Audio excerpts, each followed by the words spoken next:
Umarangkada naman ang kampanya ng 4 na kandidato sa pagkaalkalde ng Pasay. 2 sa kanila dati pang magkaibigan at magkasangga sa politika.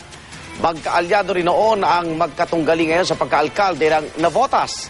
Saksi si Mark Salazar.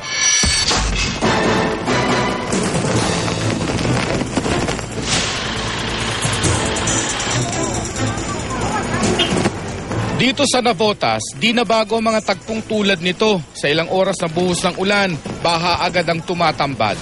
Pero sa mga tumatakbo sa pagka-mayor ng lungsod na ito, wala ni isa ang nangangakong matutuldukan ng paulit-ulit na kalbaryong dulot ng baha. Bagamat nakilala kami sa pagbabaha, nakasanayan na namin yan eh. Kinalakihan na namin yan eh.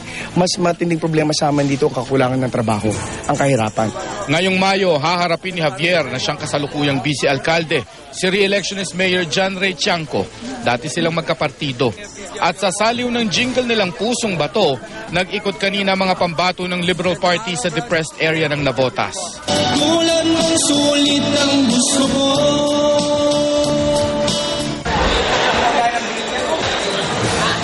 Tinaguri ang fishing capital of the Philippines ang Navotas.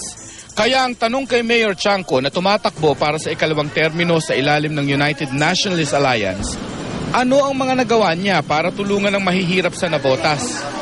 Tayo yung isa sa pinakamaliit na city sa Metro Manila. Pero marami tayong programs and projects dahil marami tayong katulong mga NGOs at yung mga mamamayan po dito.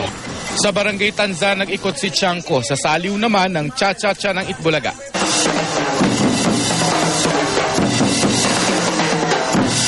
Sa Pasay, umarangkada na rin ang kampanya ng 4 na magkakatunggali sa pagka-mayor.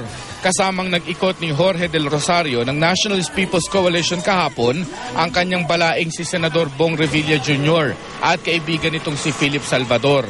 Kapag naihalal sa pwesto, libreng basic services lalo na para sa poorest of the poor ng Pasay ang kanya raw ibibigay. Negosyante si Del Rosario at dating kaalyado ni re-electionist Mayor Antonino Calixto ng Liberal Party. Pero ang kanilang pagkakaibigan, umasim nang di raw binayaran ng mayor ang inutang umano sa kanyang 100 million pesos nung nakaraang eleksyon. Kasi yung 100 na pinautang ko sa kanya, ayun po ay mana na sa mga aking anak. Bakit po hindi pinabayaran? Hindi ko po alam. Hindi ko po alam kasi hindi ko na siya nakakausap. At yung hindi na ho kami nag-usap, nawala na ho sa isip niya siguro na magbayad siya. Itinanggi ni Calixto ang aligasyong ito. Nagkalamat daw ang pagkakaibigan nila ni Del Rosario nang mabisto umano niyang may ambisyon ito sa politika. Kinakailangan ay inyong tignan sa BIR kung talagang merong pong pondo at 100 milyon at naibayad ng taxes bago po tayo maniniwala sa isang sabi-sabi. Wala po akong hiniram, miski 5. Sa proclamation rally kahapon ni Calixto, nangako siyang ipagpapatuloy raw niya ang mga sinimulang programa sa edukasyon, kalusugan, mga kabataan at senior citizens. Sasabak ding muli sa politika si dating Mayor Piwi Trinidad ng Nationalista Party. Sa edad na 74, sabi niya, kaya pa raw niyang pamunuang muli ang lungsod. Kagabi kasama niya nag-ikot ang mga kapartido. Hindi ko gusto kasi ang nangyayari sa Pasay. Inuubos nila ang pera kung saan-saan na lang nila dinadala sa mga proyektong walang katuturan. Ang independent candidate namang si Rome Marcelo, hindi man veteranong politiko, veterano naman daw sa pangangandidato. Simula noong 1995, kada eleksyon daw siyang tumatakbo sa pagka-mayor.